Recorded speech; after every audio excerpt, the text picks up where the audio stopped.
Is it okay to publish an image for victims in conflicts and wars? What about deepfake, misinformation, and how newsrooms are dealing with this conflict news? So, good morning, and it is a privilege to welcome you to today's panel on media coverage on crisis. In an era of rapid information flows, covering crises, whether conflicts, natural disasters, and humanitarian emergencies, has been never more complex. Journalists are navigating an increasingly polarized media landscape, ethical dilemmas, and growing influence of AI-driven news. Meanwhile, technology both empowered and challenge crisis reporting, making it easier to verify information, but also amplifying misinformation. To explore these challenges, we are joined by an estimated panel of media experts. Amir Al-Ahl, an experienced journalist and former Middle East correspondent for Die Spiegel. Jamie Angus, former Chief Operating Officer of Al Arabiya Network, former BBC World Service officer. And Frank Kane, editor-at-large in Arabian Gulf Business Insights, and with 40 years' experience in UK and Middle East media. So let's begin with a fundamental question, Amira. You have reported from the heart of crisis, Egypt, for example, in 2011. What are the biggest challenges journalists face when covering crisis on the ground? And how do you balance speed with accuracy in high-pressure situations? Thank you, Badr. And hello, thank you for having me here. I'm very happy to be in Saudi Arabia for the first time, although I was a foreign correspondent in the Middle East for 10 years, that's correct. And yes, I was in Egypt between 2006 and 2016, and so I covered the uprising in Egypt, and I also went to Libya for a very short period once the government fell there. And I think the most important thing is that you, first of all, are secure. Like, I think it doesn't help anybody if you are imprisoned or injured or whatever. So I think once you cover a crisis, I think you always have to think about security issues, so how to go out and find your stories, but at the same time be safe. So you have to have a network, you have to be very well prepared. I think this is always like the basis, like where do I go, who will I talk to, or who are my potential partners. Obviously, things will change on the ground. You have to be flexible and react to things that you have not anticipated. But I think good preparation and having a safety net is like key to reporting in a crisis. And you have to be flexible. I mean, telling you maybe how it was in Tahrir Square 2011. There was, in the beginning, it was all very it seemed easy in a way in the first days, but then there was shifts, and you have to react to shifts, and you have to be sensible to that. So I think that it helps also when you know the language, when you know the people, when you have people around you that you can trust, and you can feel, okay, there is now a shift in security. It is becoming more insecure on the ground. So there were days where I went to Tahrir Square without a piece of paper, without a pen, without having my accreditation as a journalist, but only going with my Egyptian ID because it felt safer this way. And I was talking to people, collecting my information, and then went home and started writing my story because I knew I was safer this way. So I think you have to you have to be flexible and try to find your way around. And obviously, the second part of your question, talking about like how to be accurate, well, this of course is the base of our job. Be accurate. Try to, yes, you have to be fast, but I think accuracy always goes before speed, from my point of view. I mean, Yeah, and how is the pressure from the editors in the headquarters?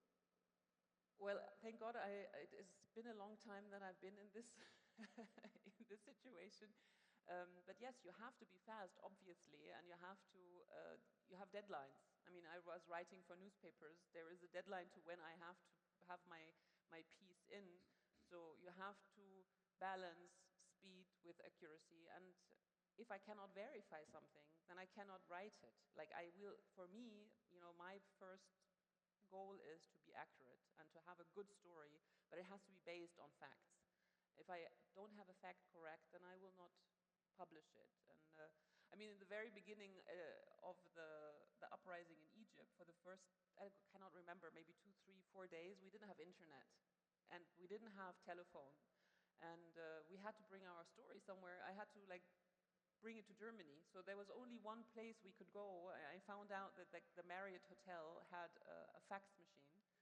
So we were all queuing to fax our stories to Germany. And so you have to be, have to find ways to bring your story back to the desk in wherever you are in Germany, England, or whatever. Well, from the field, we go back to the newsroom. So Jimmy, and you were the former BBC World Service manager, not an officer, so I did it mistakenly, sorry. From editorial leadership perspective, how do news organizations decide what information to prioritize during crisis, and what role does verification play in preventing misinformation? Well, thank you for the question, and thank you very much for having me. Great pleasure to be here. Look, obviously media organizations had and have a position of huge responsibility in these moments of crisis. And I think the good news is that when a crisis breaks, people are still turning to mainstream news organizations in order to get the information they need. I'm doing some work at the moment for FGS Global, the crisis comms team, just looking at how audiences respond to large news events. And I think the good news is that broadly, audiences are still, on the biggest news stories, coming to mainstream news organizations. And that's because of the relationship of trust. They have a sense of trust that the Al-Arabiyas of this world, Der Spiegel for the BBC World Service, that these organizations are filtering, moderating, and assessing information and publishing correct information. But I think below the surface, there is a really grounds for concern, which underpin your question, which is that in the digital world and the social media space, audiences are more and more accessing content that may well, in fact, more likely than not, is just wrong. It's certainly misleading. It may well just be flat out wrong. I think it's probably one of the things we're going to talk about this morning.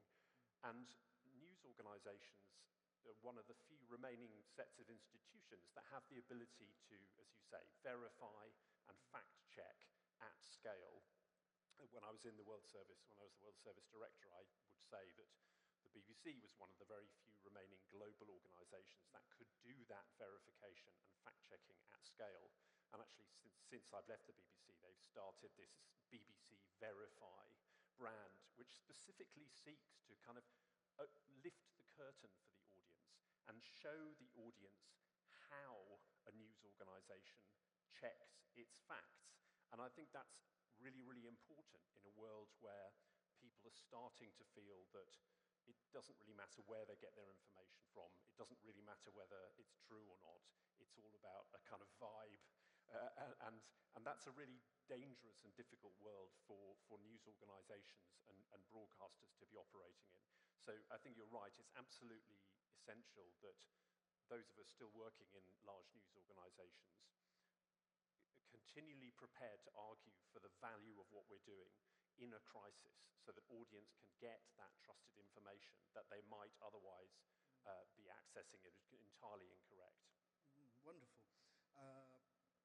So Frank, if I ask you as someone deeply involved in media, how should journalists be trained to handle these complexities of crisis reporting, and in both ethically and logistically as well?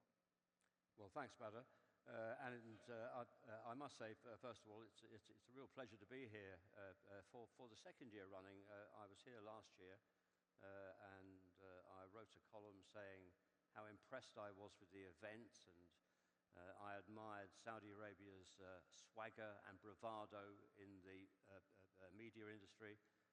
And I think the same is true of this event now, actually. It's really good to see so many young Saudis who want to get involved in media, and especially young women.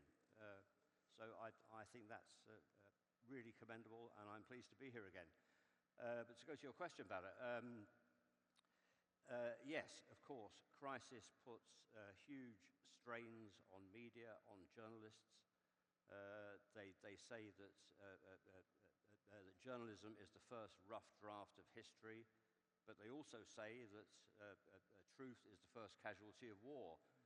And I guess, war is the ultimate crisis in many ways.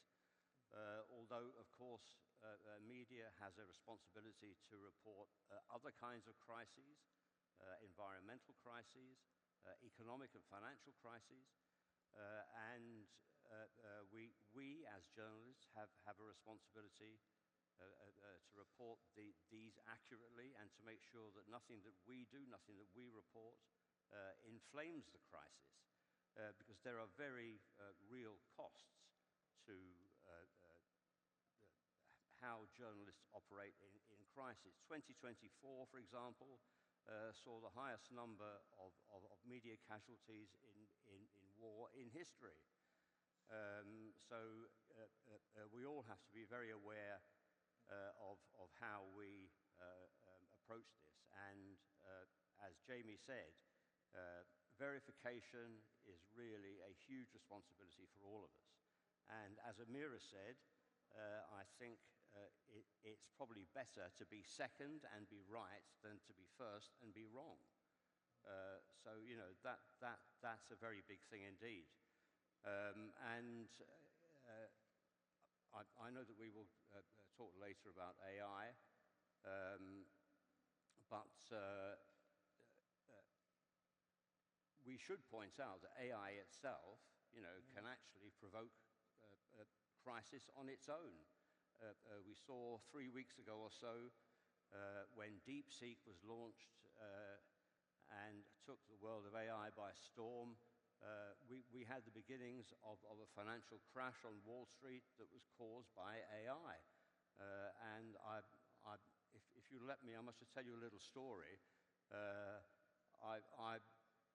About 4 or 5 days after that event, the US markets had eventually recovered. But 4 or 5 days later, I got onto DeepSeek and I asked the bot, Mr. DeepSeek, I imagine this kind of Asian-looking man somewhere on the other side of the world, whether he had caused the financial crisis. And DeepSeek said, my memory cuts off in September 2023, so I couldn't possibly have been responsible for that. But, it was quite an interesting reaction. But it's a reminder that, AI and all sorts of internet, social media interactions can play a role in provoking or exacerbating crises themselves. And I'm sure we'll talk more about, what can be done about that. Yeah, I hope that you ask him also to correct your title, because there is another Frank Kane, and it's always come up in Google, yeah, right? There is. Yeah, there is. Yeah, but it's interesting. We'll talk about So I'll come back to Amira and Jamie.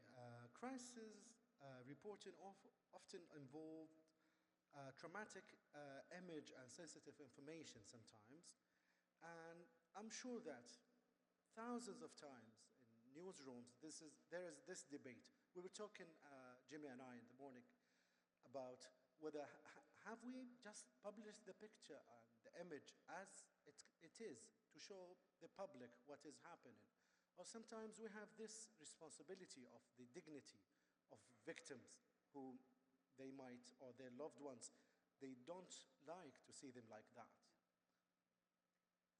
question, but I think it's a question that probably Jamie field. I'm not a photographer, which also I think is also a different thing. Once you're a photographer, you have to really already select while you're taking your images.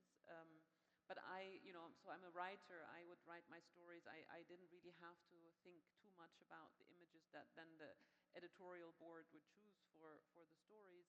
But I think also while reporting, you already have to think always of the dignity of the people that you are reporting about. I have a responsibility for the people that I write about or that I talk with.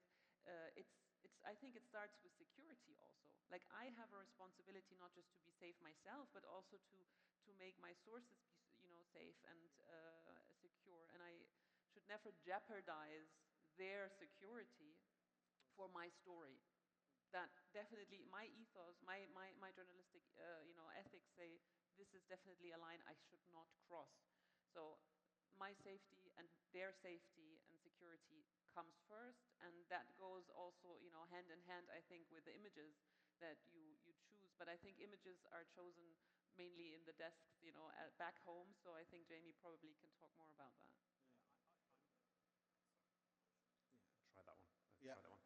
I'm really concerned about this, and I think it's another way that social media has very much changed the standards of broadcast and print media. So before social media, we were the gatekeepers, right? You heard David Abrahams was on this panel yesterday talking about in the non-news space how there used to be a very small number of gatekeepers who took all the decisions about what people did or did not see. And the same is true of the news industry. In the pre-digital era, a small number of people, including the three of us on this panel, and indeed you, Badr, would have taken those decisions about what images were published, particularly disturbing images around death, images of bodies, the most sensitive images in conflicts. And we had the megaphone, right?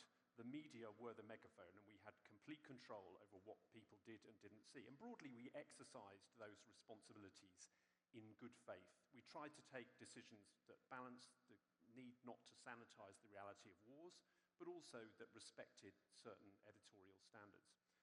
That's all been completely blown out of the water. And if you go onto social media now, I am still shocked daily by how much explicit and disturbing imagery is just present on social media sites without any kind of content warning or mediation.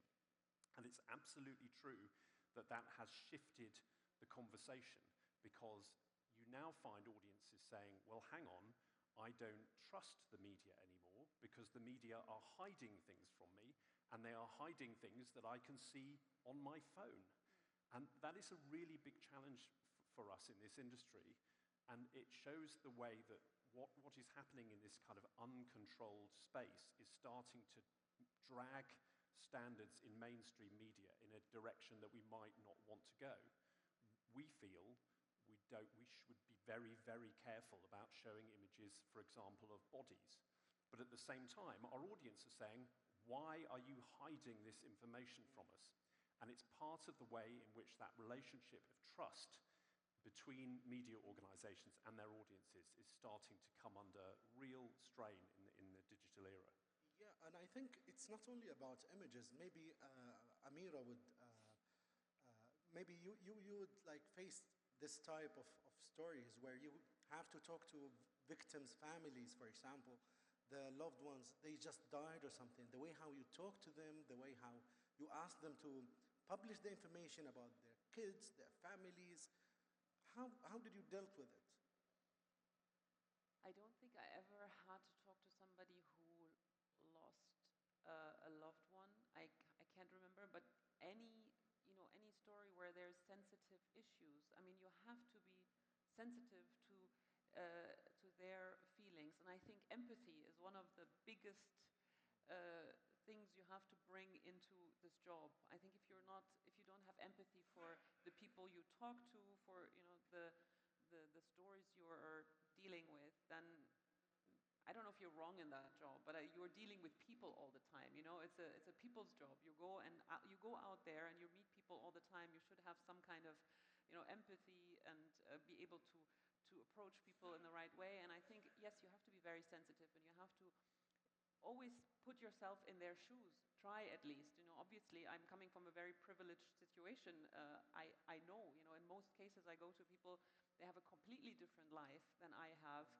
But you have to be aware of that. You have to be aware that I'm the one who has all the privileges, and it is a privilege, and I always feel this way. My job is such a privilege. I have the privilege to go to people's houses, to meet, people from completely different stratas of life, cultures, backgrounds, and I'm allowed to tell their story. They actually give me, one of their most intimate, stories, feelings, and they share them with me, and I have the responsibility to handle them with care and respect and with dignity. I think this is really a very big responsibility that we have as journalists, and we should always be aware of that.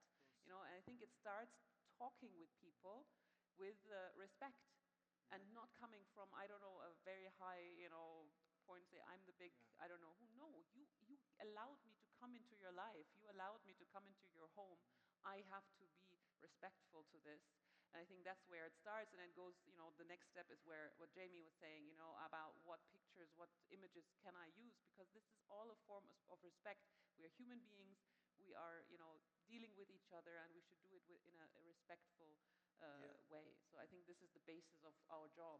Yeah, if I can add something, I think it's more difficult sometimes even to speak not to the victim, sometimes if something happened, how to speak to the attacker family, for example. I've experienced this, and it is really, really difficult first to convince them and to go through any information or something like that. But I'll come back to Frank and speaking about social media influencing public perception. How can journalists deal with misinformation while maintaining journalistic independence as well? Right. Well, the short answer is with difficulty, but with application. I come to this from a background in what's now called mainstream media, traditional media, i.e. print newspapers in the UK from the 1980s onwards. And there was a very rigorous structure for how news was verified before it got into print, before it got published.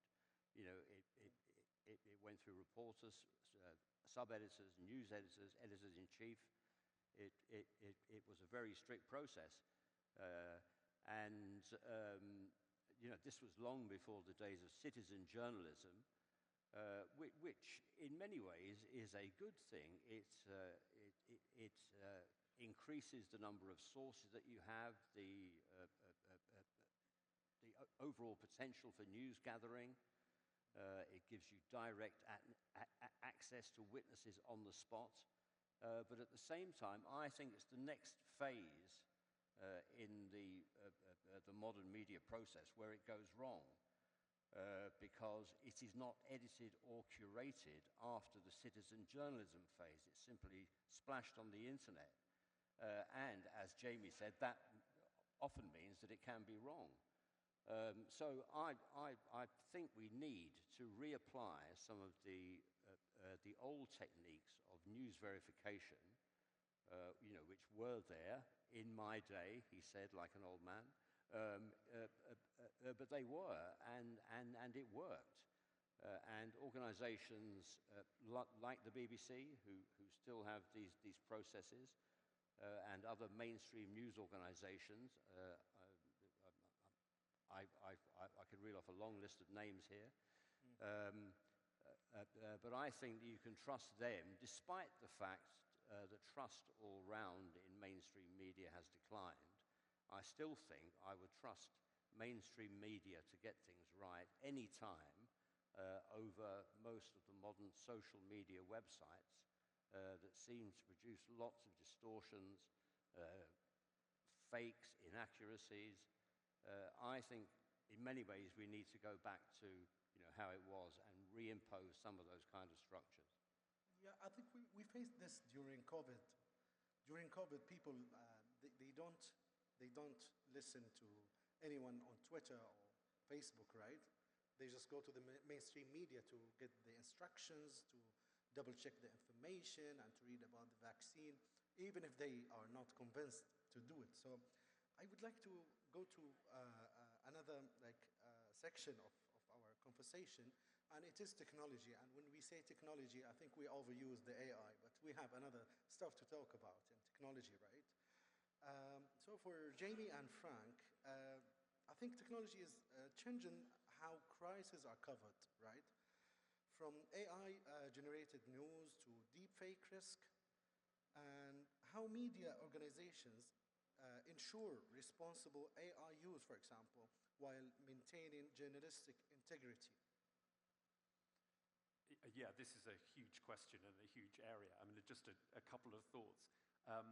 The ability of, we're talking about pictures and visual journalism a bit this morning, and I think the ability of AI to generate highly realistic images in real time that are almost indistinguishable from real images themselves is a huge challenge to the industry about how do you sensibly regulate and label AI-generated images, and actually also use them creatively. So, for example, Frank used to run the business section of a national newspaper in the UK, and we sometimes use stock photography. You have a sort of stock picture of someone holding their mobile phone, looking stressed, to illustrate a story.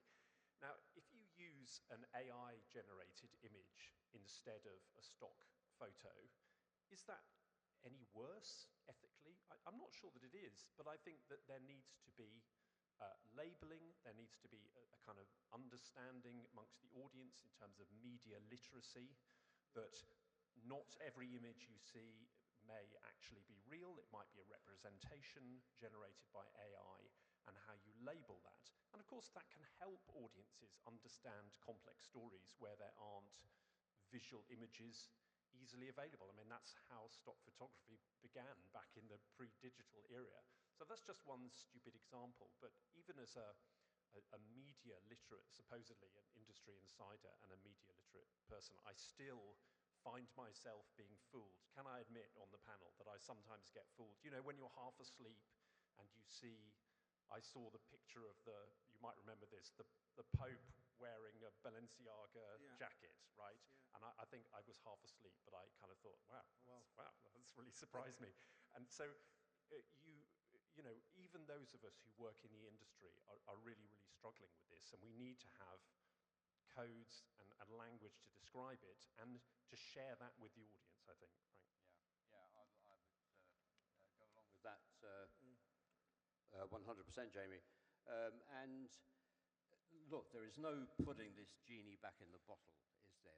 AI is here, it's here to stay, and we have to make the most of it. I mean, don't forget that AI can make mistakes, so you have to fact check AI too. I was working on a story recently about the UAE's trade relations with the United Kingdom, and I asked ChatGPT to give me a little briefing on where we stood on this, and it came back and confidently told me that the UAE had signed a free trade agreement with the UK in 2022. And I thought, hold on, I don't remember that happening. So I went back to ChatGPT and said, look, awfully sorry, but I think you're wrong here. And ChatGPT was almost human in its kind of remorse. Oh, I'm so sorry, please forgive me, please forgive me. No, you are 100% right, yeah,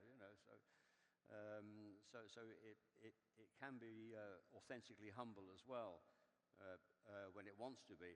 But the point is that we can use AI to fact check as well. There are some very good models for fact checking out there that are run by AI systems, and we have to use them. Jamie's point about accuracy, and getting it right, those really have to be at the forefront all the time, I think. And don't be confused by AI. It throws so much information your way. you have to learn to discriminate between the facts that it's throwing at you. I think that's really crucial. Yeah. But if we just connect the technology to our main subject, which is conflicts and wars, I think from my experience, technology is used in conflicts in two stuff. First, misinformation. Second, to speed communicate. Like back to the days, people, they were not used to get information from social media, but in 2011 and other events, I think it have been used a lot. So I think it is important to, I don't know how to identify it, but I think AI will play a big role in current conflicts. If we see like Ukraine war, in Sudan right now, I saw something deep fake in Yemen, for example. So I don't know, Amira, as a reporter in the field, and I know you are not a big fan of talking about AI because you have reported about reality, right? So how do you see that? I mean, I cannot really talk too much about AI, but I mean, technology has always two sides, as everything has two sides. So if we talk about social media, and we just talked about this, Jamie talked about it, all the difficulties with it, and for us as broadcasters or journalists. But of course, it has also positive sides. I mean, talking about the uprising 2011, obviously, back then, Facebook and Twitter in Egypt, for example, were the tools that people used in order to organize themselves and to find an outlet, find a way to the streets. So there is always two sides to it, and we have to, find a way. Me, as a journalist, obviously, I used Twitter at the time as a tool of information in order to find the people on the ground and to, get information from revolutionaries, etc., people who were, doing... Yeah. And it was started, by the way, in 2009 in Iran. Exactly, and people, exactly. Yeah, they Yes. learned from it, I guess. Exactly. Yeah. So it was, and this was also a wave. Like, it really was a wave that spread from country to country, and it was a tool that was used. But at the same time, obviously, I cannot rely on information that comes from social media, especially nowadays. Things have changed dramatically in the last, 15 years. I mean, talking 2011, Twitter was a very different platform than it is today, as we know, and that brings me to a point that I find very worrying, which is what I call a crisis of wealth extremism, where we have people like Elon Musk who buys Twitter and it calls it X, and he can decide what people in the world will see with his algorithms. And I think this is a huge problem, and it's a threat to democracy and the way we see things on the internet.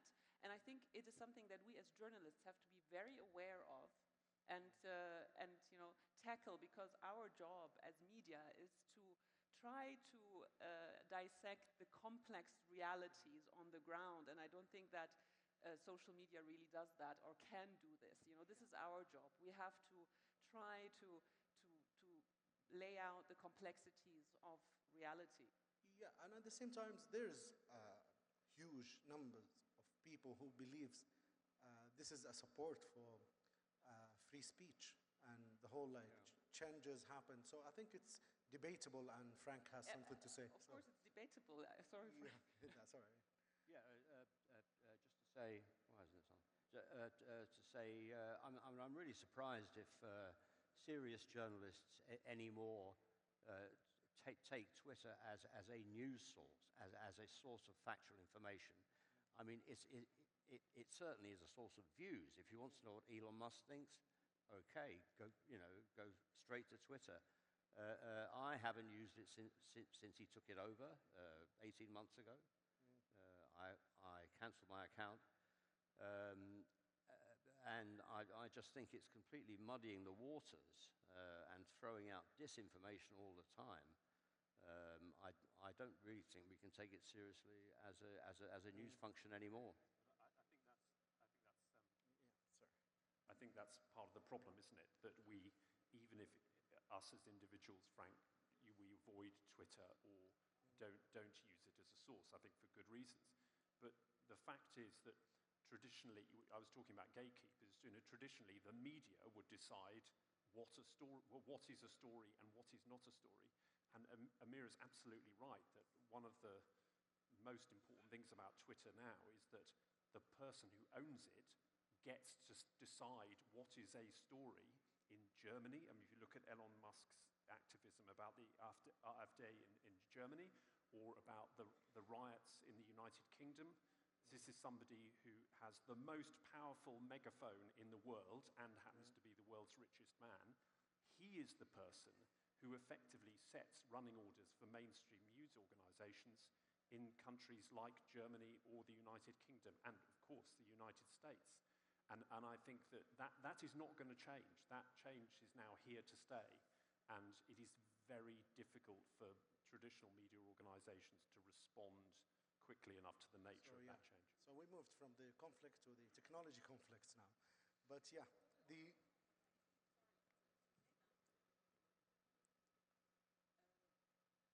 yeah, you can speak loudly. I don't have now. Yeah. Haha. No, but I think it is also a crisis of journalism. This is not just a crisis of technology; it's a crisis of journalism because the richest man in the world, as you know, Jamie just said, decides what we see, what we read, and what we discuss. And he is going into political debates and championing the far right in Germany, for example, and giving people giving his opinion about what people should vote for. So I think this is really a challenge to traditional journalism, and it's something that we have to take very serious. Yeah, nice. So the million-dollar question now. What is the biggest challenge or opportunity in crisis reporting over the next 5 years? And I might start with Frank. Well, I think we've touched on the biggest one, haven't we, already? I think it's verification. I think it's making absolutely sure that the facts that the journalist is putting out there are correct at the time of dissemination. And also, as we've already discussed, that's becoming more difficult by the day. So I think we have to reinstill some of those, more traditional news values. Hearing Amir here speaking about, the power of one individual to shape news. Well, of course, the other side will come back and say, but look, it's always been like that. We've always had, media moguls. We've had the Hearst, we've had the Murdochs. They shape news. But they shape it via a far more traditional, authentic structure. There is a news gathering, news verification structure there at all of Mr. Murdoch's newspapers. I worked for him in the 90s at the Sunday Times, and I can seriously tell you that was a thoroughly professional news organization. He might have his own agenda, and that might be quietly transmitted to you, but the process of news gathering, was 100% professional. So to answer your question about it, the challenge is to not throw the baby out with the bathwater in the new media era. To keep some of those old checks and balances that helped us verify news before it was published. I think that's the challenge. Yeah, and what about you, Jamie? Yeah, I think two things. Firstly, it's becoming more expensive and more dangerous to go to these contested spaces where there are conflicts. The unacceptable loss of life of journalists, including in Gaza in the last year, Frank mentioned rightly already. It is really limiting journalists' ability to actually go and gather the news at first hand, a model on which the whole principles of established journalism is based. So there is an increasing number of ungoverned spaces that are too dangerous, bluntly, for mainstream journalism organizations to send their staff under any circumstances. Actually, you reported in Yemen. You ran a bureau in Yemen. That is one. Sometimes Ukraine, the Gaza and Lebanon wars have also been the same. That is a challenge for our industry, and we've already talked about if mainstream news organizations aren't there, what else kind of flows in to fill the void. And then the second point, as I say, as we've already touched upon, is just this breakdown of trust where audiences, when there's a crisis, their first instinct may be to be suspicious about what they're being told, rather than to be welcoming of what they're being told by trusted news brands. And Amira touched rightly on some of the reasons for that, and it remains a concern for me, because these crises, you talked about crisis reporting, these moments of crisis are when countries and communities need to come together around an agreed set of facts, and it's particularly important in that crisis moment, and that is the part of our industry, the agreed set of facts, the common square, the megaphone. These are the things that are breaking down the quickest, and I think we're struggling to respond quickly enough. Brilliant. And Amira, in a minute. Again? So again, no. Because we're running out of time, I think I can just agree to what Frank and Jamie said, and I think really one of the basic and the most important challenges is this relationship of trust that Jamie just touched upon. I think this is something that we really have to re-establish, because I think lots of it has been lost, and I think this is what we have to build on, because media is needed in order to break down the realities and really show the complexities of stories and realities. It's not as simple as it is put in a social media. It's not always one side. So yeah. Brilliant. Yeah, I think conflicts will not stop, and we have to stop here. And thank you everyone for coming, and thank you Saudi Media Forum, and enjoy the rest of the sessions. Thank you. Thank you guys. Fuad. Thanks. Thank you very much.